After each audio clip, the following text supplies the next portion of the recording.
Bismillahirrahmanirrahim. Assalamualaikum warahmatullahi wabarakatuh. Alhamdulillah wa syukurillah ala nikmatillah la haula wala quwata illa billah. Selamat datang teman-teman semuanya, sehat semuanya. Oke, kita sudah kumpul bersama. Kita awali pertemuan ini dengan membaca bersama-sama. Bismillahirrahmanirrahim. Baik, terima kasih. Ini sudah banyak yang kumpul ya. Jadi teman-teman semuanya, hari ini kita ada mata kuliah Politik Kebijakan Pendidikan yang saat ini karena pertemuan pertama, maka di sini saya akan menjelaskan tentang konsep politik dan kebijakan pendidikan. Nanti akan saya jelaskan beberapa poin. Yang pertama mulai dari pengertian politik dan kebijakan pendidikan, kemudian ada proses pengambilan kebijakan pendidikan seperti apa, kemudian metode dalam pengambilan kebijakan pendidikan, identifikasi persoalan politik dan kebijakan pendidikan bangsa, kemudian problem pendidikan, kualitas, relevansi, efektivitas, dan efisiensi, kemudian integrasi, analisis permasalahan pendidikan. Baik teman-teman semuanya, untuk mengawali perjumpaan kita brainstorming dulu ya, arti politik dan kebijakan pendidikan. Apa itu arti politik dan kebijakan pendidikan? Jadi politik dan kebijakan pendidikan itu artinya adalah politik sebagai authoritative allocation of values. Jadi begitulah. Nah, kalau kebijakan pendidikan seperti apa? Yaitu sebagai seperangkat keputusan dan tindakan yang diambil otoritas yang berwenang untuk mencapai tujuan-tujuan pendidikan. Jadi apa hubungannya antara politik dan kebijakan pendidikan ini? Jadi kalau hubungan antara politik dan kebijakan pendidikan ini bersifat dialektis, teman-teman. Jadi saling mempengaruhi. Politik menyediakan konteks tempat kebijakan pendidikan dirumuskan, sementara kebijakan pendidikan dapat mempengaruhi konfigurasi politik melalui dampaknya terhadap struktur sosial dan distribusi kekuasaan. Yang selanjutnya kita membahas tentang proses pengambilan kebijakan. Setelah kita tahu bagaimana apa itu politik dan kebijakan pendidikan, maka proses pengambilan kebijakannya seperti apa, Pak? Maka proses pengambilan kebijakannya ada banyak sekali. Yang pertama adalah model rasional ya. Jadi ada model konsep, ada prosesnya itu ada model rasional komprehensif. Nih, maksudnya apa? Jadi dalam konteks pendidikan model ini menghendaki identifikasi masalah yang jelas, perumusan alternatif solusi komprehensif, evaluasi sistematis terhadap sistem alternatif dan pemilihan alternatif yang optimal itu. Kemudian ada model inkremental ini. Ini modelnya menekankan bahwa jadi kebijakan itu dibuat melalui serangkaian penyesuaian kecil dan status quo, bukan melalui perubahan radikal. Jadi dalam konteks pendidikan itu model ini menjelaskan mengapa reformasi pendidikan sering bersifat gradual dan menghadapi resistensi terhadap perubahan fundamental. Kemudian yang berikutnya ini ada model mixed scanning. Ini adalah model yang membedakan antara keputusan fundamental atau fundamental decision dan keputusan incremental atau incremental decision. Jadi dalam kebijakan pendidikan ini, keputusan fundamental seperti perubahan kurikulum nasional itu dilakukan dengan analisis yang lebih komprehensif.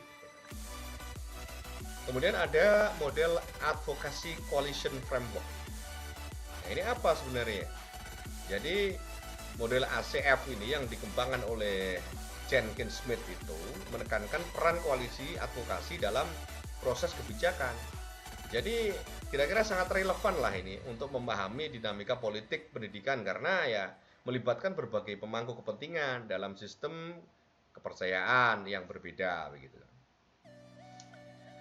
Maka selanjutnya kita tahu metode dalam pengambilan kebijakan pendidikan. Jadi metode analisis dan evaluasi kebijakan pendidikan. Analisis kebijakan pendidikan meliputi pendekatan rasional, lokal dan sistematis, inkremental atau bertahap, kemudian mixed scanning, gabungan keduanya tadi, Evaluasi dilakukan secara formatif, perbaikan proses, sumatif untuk menilai hasil akhir, serta eksperimental dan berbasis teori untuk mengukur dampak dan memahami efektivitas program. Jadi metode analisisnya ada berbagai metode di sana. Metodenya mengikuti tadi, ada logis eksperimental tadi, inkremental dan scanning tadi. Kemudian di situ nanti ada evaluasi di sana. Evaluasinya dilakukan bagaimana? Ya ada secara formatif, ada sumatif, ada berupa eksperimen, ada kuosi eksperimental, ada berupa riset gitu kan. Kemudian ada evaluasi kebijakannya juga ada analisis mix scanning juga macam-macam ya begitu. Kemudian bagaimana bagaimana metodenya? Yang kedua ada teknik partisipatif dalam pengambilan kebijakan. Jadi teknik partisipatif dalam pengambilan kebijakan. Jadi partisipasi publik melibatkan konsultasi, deliberasi, dan convection. Ketiganya ini memungkinkan keterlibatan aktif masyarakat, orang tua, dan pemangku kepentingan dalam penyusunan kebijakan, sehingga meningkatkan akuntabilitas dan penerimaan publik. Jadi hal-hal ini, jadi teknik ini, itu bagaimana kita memahaminya, agar kita bisa melaksanakan bagaimana pengambilan kebijakan pendidikan itu. Paling tidak kita tahu ya. Kemudian yang berikutnya adalah analisis stakeholder dalam kebijakan pendidikan. Analisis stakeholder ini maksudnya adalah mengidentifikasi aktor-aktor kunci berdasarkan kekuatan, legitimasi, dan urgensi. Mereka yang saling memiliki keduanya disebut definitive stakeholder yang menjadi prioritas utama dalam pengambilan kebijakan pendidikan. Jadi ya ini adalah hal-hal metode yang diambil, ada metode analisis dan evaluasi, ada teknik partisipatif dalam pengambilan kebijakan itu, ada analisis stakeholder. Selanjutnya adalah identifikasi permasalahan politik dan kebijakan pendidikan bangsa kita. Ngomong-ngomong permasalahan yang ada di bangsa kita itu banyak sekali ya. Ya, sampai tidak bisa dibahas di sini selama 1 jam satu pertemuan ya. Yang meliputi masalah struktural institusional, masalah distribusional dan representasional, ada masalah dimensi ideologis dan kultural. Masalah struktural institusional itu meliputi tantangan utama meliputi fragmentasi kewenangan, koordinasi yang lemah antar lembaga. Yang pertama adalah fragmentasi kewenangan. Yang kedua adalah koordinasi yang lemah antar lembaga. Jadi antara satu lembaga dengan lembaga yang lain. Terkadang kita lemah dalam koordinasi. Itu adalah masalah struktural institusi. Kemudian ketidakjelasan peran sektor publik dan swasta dalam sistem pendidikan nasional. Terkadang ada overlapping tugas di sana. Ada permasalahan-permasalahan di situ banyak sekali. Ketidakjelasan peran. Saya seperti apa sih gitu. Saya harusnya bekerja apa sih? Maka terkadang tugas pokok dan fungsi itu tidak diperhatikan secara jelas begitu. Sehingga tugasnya A itu melampaui atau melaksanakan tugasnya B. Ya. Karena B tidak mampu melaksanakan tugasnya, sehingga A melaksanakan tugasnya B untuk mencapai sebuah tujuan yang sudah dirapatkan atau sudah ditentukan begitu. Karena itu menjadi sebuah visi, kemudian A tugasnya ini, B tugasnya itu, sementara B tidak menjalankan tugasnya, maka A ini membantu tugasnya B. Ya, ini ketidakjelasan peran sektor, apalagi publik dan swasta dalam sistem pendidikan nasional. Kemudian ada masalah distribusional, representasional, ada ketimpangan akses dan kualitas pendidikan yang memperkuat kesenjangan sosial. Jadi kualitas pendidikan antara anak di desa dengan anak di kota jelas beda. Ya. Anak yang di desa strukturnya sarprasnya terbatas. Sementara anak di kota semuanya serba didukung. Itu masalah sarpras. Kemudian SDM yang mendampinginya. Guru, dosen di lingkup tertentu itu masih dalam tanda kutip kemampuannya. Sementara di tempat perkotaan sudah bisa diajak untuk kompetisi, baik nasional maupun global. Itu kan pasti ada terjadi kesenjangan di sana, ketimpangan akses kualitas pendidikan. Itu akan memperkuat kesenjangan sosial. Ya. Kemudian yang berikutnya ada sementara keterbatasan partisipasi stakeholder seperti guru, masyarakat marginal mengurangi legitimasi akuntansi kebijakan. Keterbatasan partisipasi stakeholder seperti guru, masyarakat, tidak pernah diajak bagaimana merumuskan sebuah regulasi di sekolah tinggi, ya, di sebuah elementary school, contoh, di sebuah secondary school, senior high school, contoh. Jadi tidak ada stakeholder di sana, komite, ya kan, tidak diajak rapat komitenya tidak jelas begitu. Maka itu akan menjadi terkadang bagaimana partisipasinya, ikut partisipasi tapi tidak berkontribusi. Bagaimana itu? Stakeholder diajak rapat, oke, ikut serta, tapi tidak berperan. Bagaimana? Itu ya keterbatasan partisipasi stakeholder seperti guru, masyarakat, marginal. Itu mengurangi legitimasi akuntabilitas kebijakan. Yang berikutnya adalah dimensi ideologis kultural. Di sini saya jelaskan ringkas bahwa perbedaan nilai dan visi terhadap pendidikan antara tradisional modern, agama sekuler, desentralisasi dan desentralisasi, serta pendidikan umum profesional itu membentuk konflik ideologis yang mempengaruhi kebijakan. Oke, saya lanjutkan. Kemudian dari situ muncullah sebuah problem pendidikan yang dibagi menjadi beberapa kategori di sini. Ada kualitas pendidikan, ada kuantitas pendidikan, ada relevansi pendidikan, ada efektivitas pendidikan, dan ada efisiensi pendidikan.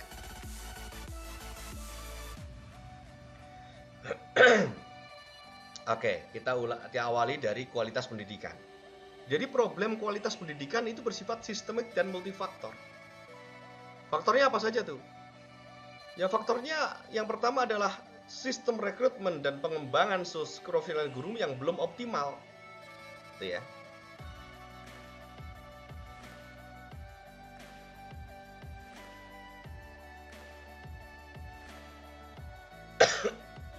Kemudian yang berikutnya ada keterbatasan investasi dalam penelitian dan pengembangan pendidikan. Itu akan menjadi problem juga itu.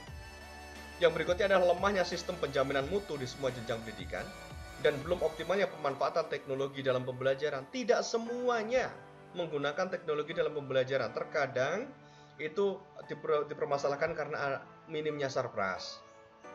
Itu kalau problem kualitas pendidikan. Ngomong-ngomong soal kualitas, pendidikan itu kita sudah berkualitas apa belum? Oke. Kemudian problem kuantitas pendidikan. Oke, problem kuantitas pendidikan juga mencakup keterbatasan infrastruktur fisik kapasitas kelembagaan.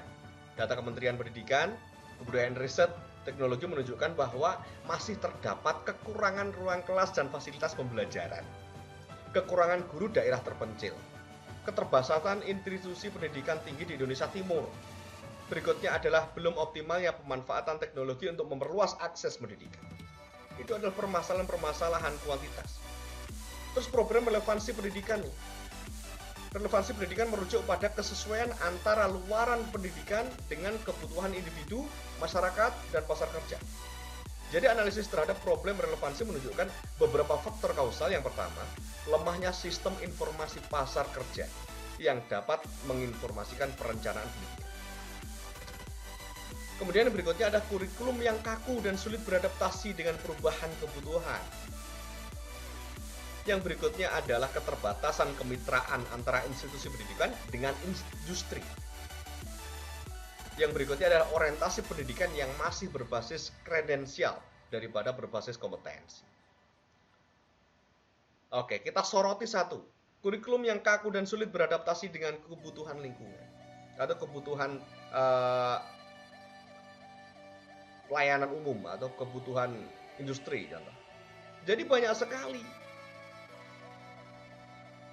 sekali orang yang ijazahnya tidak sesuai dengan pekerjaannya.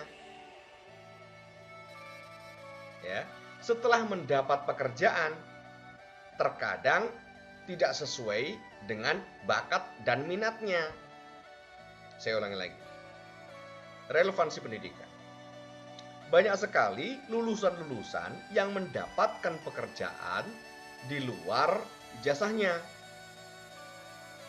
Nah, selanjutnya, setelah mendapatkan pekerjaan, dia mendapatkan tugas di luar bakat dan minatnya.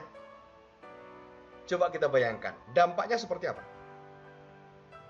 Orang yang melakukan sesuatu bukan dengan keahliannya, fataqabbal akibatahu, maka tunggu kehancurannya. Maka ini menjadi PR kita bersama. Permasalahan-permasalahan pendidikan, lulusannya banyak, ya. Segi kuantitas pendidikan, lulusannya banyak, yang terserap dalam industri sedikit. Apakah kualitas kita yang bermasalah? Apakah industrinya yang pilih-pilih? Bagaimana pandangan kita kalau sebuah lembaga pendidikan tinggi itu, sebuah industri itu request kepada universitas, mohon maaf Bapak, tolong saya dibuatkan fakultas apa gitu, karena nanti luarannya akan saya ambil di perusahaan kami. Itu kan jadi enak. Jadi tidak ada ketimbangan antara kuantitas pendidikan, lulusannya banyak, ya, tapi yang terserap dalam perusahaan sedikit. Berarti kita mencetak pengangguran. Oke. Di Jogja berapa kampusnya yang besar? Setiap tahun itu meluluskan berapa itu? Kemudian apakah semuanya terserap dalam industri? Atau sesuai dengan bakatnya di perguruan tinggi, misal di lembaga pendidikan, perbankan, syariah, atau perusahaan apa?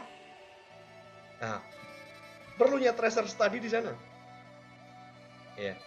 Jadi kuantitasnya banyak.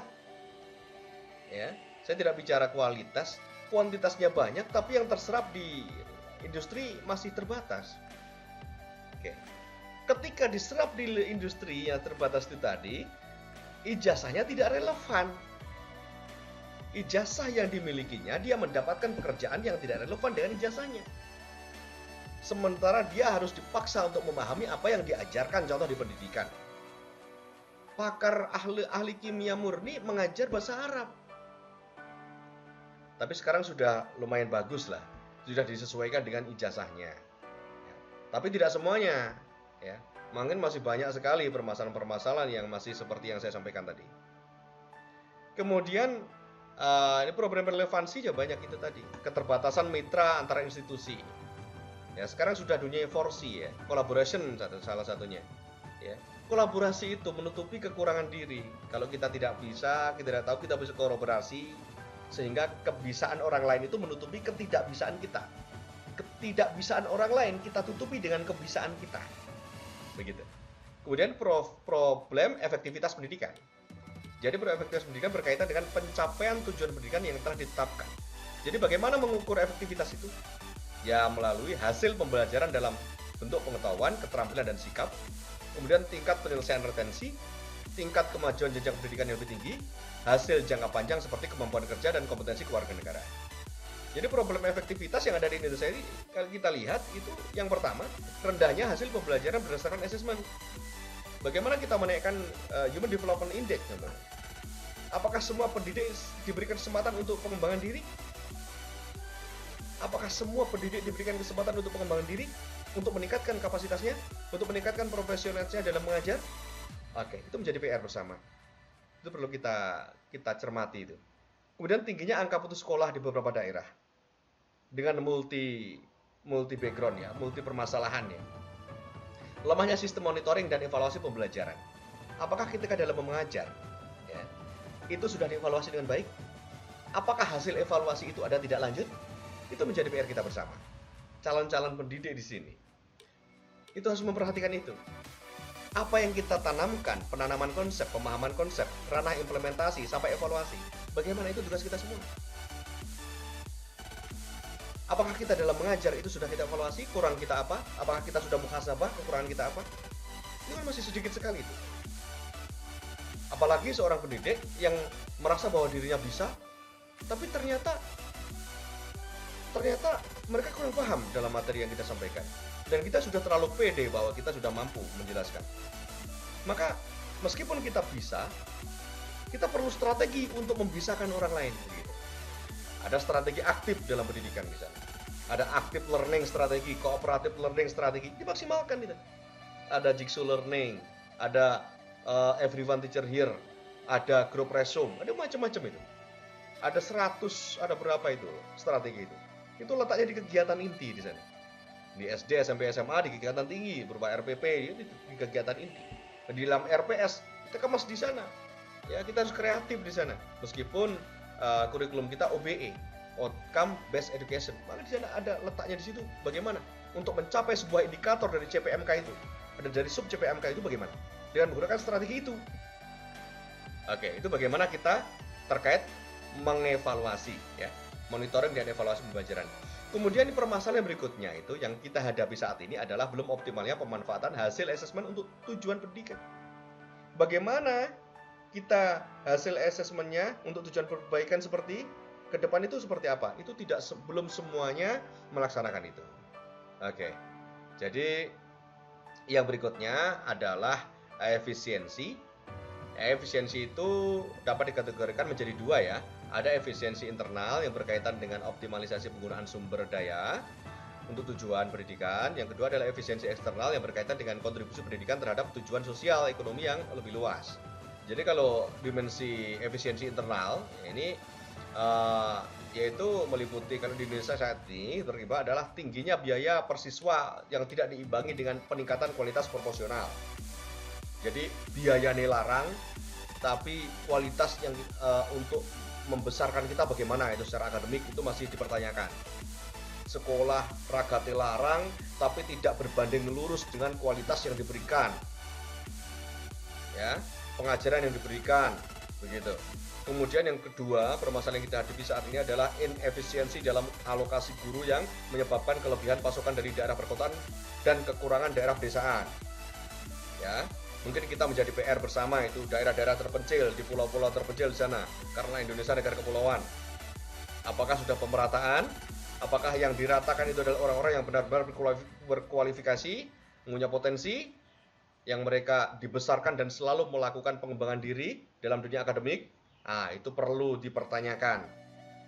Kemudian yang berikutnya adalah pemanfaatan fasilitas pendidikan yang belum optimal. Fasilitas pendidikan seperti apa yang belum dioptimalkan? Sekarang sudah ada AI, sudah ada apa? Banyak sekali bagaimana kita belajar. Ya, banyak sekali sumber-sumber informasi dari jurnal, dari web, dari apa, sudah banyak sekali, tinggal kita saja mau atau tidak. Kemudian yang berikutnya adalah inefisiensi administrasi dalam pengelolaan sistem pendidikan. Terkadang di lembaga-lembaga itu ya, bagaimana pengelolaan administrasinya. Administrasi terkait siswanya bagaimana itu? Kalau di sekolah tinggi ada PD Diktinya seperti apa? Apakah terlambat memasukkan data PD Diktinya?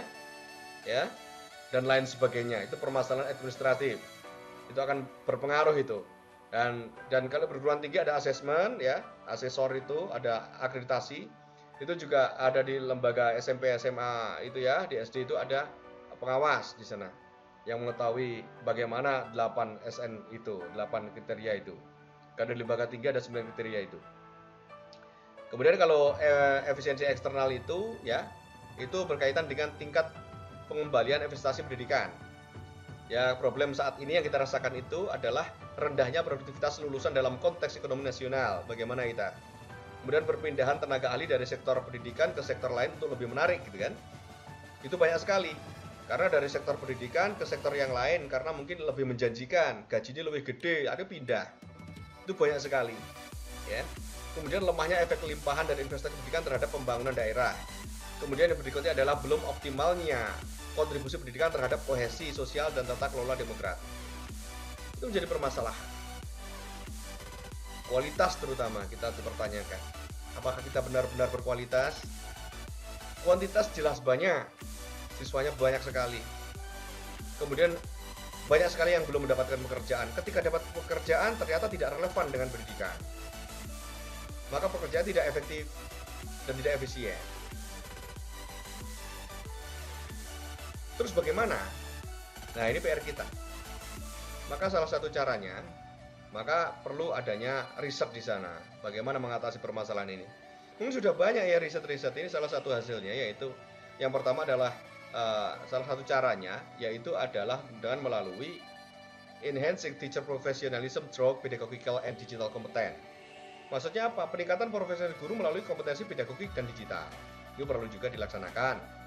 Kemudian juga kurikulum reform align with global demand and local context. Ini peningkatan profesionalisme, reformasi kurikulum dan selaras dengan tuntutan global dan konteks lokal. Kalau kita kekurangan global seperti apa? Kalau kita ingin bersaing global, kita kalau hanya untuk lokal saja kurangnya apa? Lokal aja masih kurang, apalagi mau bersaing global, kan jadi lucu. Kemudian yang berikutnya adalah optimalisasi keadilan dan efisiensi dalam alokasi sumber daya pendidikan. Jadi sumber daya pendidikan kita seperti apa? Yang disebarkan di mana-mana itu, terutama yang PNS-PNS, di sana pemerataan dalam rangka mencerdaskan kehidupan bangsa. Karena Indonesia negara kepulauan, nah ya kita harus paham bahwa untuk ngajar di sana harus nyebrang sungai, harus apalah begitu. Pejuang-pejuang pendidik-pendidik luar Jawa itu sangat luar biasa. Ya, mungkin itu yang dapat saya sampaikan. Terima kasih. Jadi kesimpulannya dari pertemuan hari ini adalah politik pendidikan itu didefinisikan sebagai proses distribusi kekuasaan dan kontestasi nilai dalam sistem pendidikan. Sedangkan kebijakan pendidikan itu merupakan keputusan otoritatif untuk mencapai tujuan pendidikan melalui mekanisme governance, regulation, and delivery. Baik, terima kasih. Sebentar lagi akan saya evaluasi, saya kasih soal, yang akan saya susulkan seberapa paham Anda terhadap materi ini. Yang jelas untuk mahasiswa S1 ini harus bisa menganalisis ya, problem-problem yang terjadi di Indonesia saat ini apa, solusi-solusi yang ditawarkan seperti apa. Karena Anda mahasiswa itu sebagai agen of change, agen sosial, agen kontrol. Ya, kalau Bung Karno bilang, saya butuh 10 pemuda akan aku hancurkan dunia atau apalah begitu kan. Maka 10 pemuda yang seperti apa? Maka saya harap 10 pemuda itu adalah 10 orang yang ada di kelas saya. Terima kasih. Assalamualaikum warahmatullahi wabarakatuh.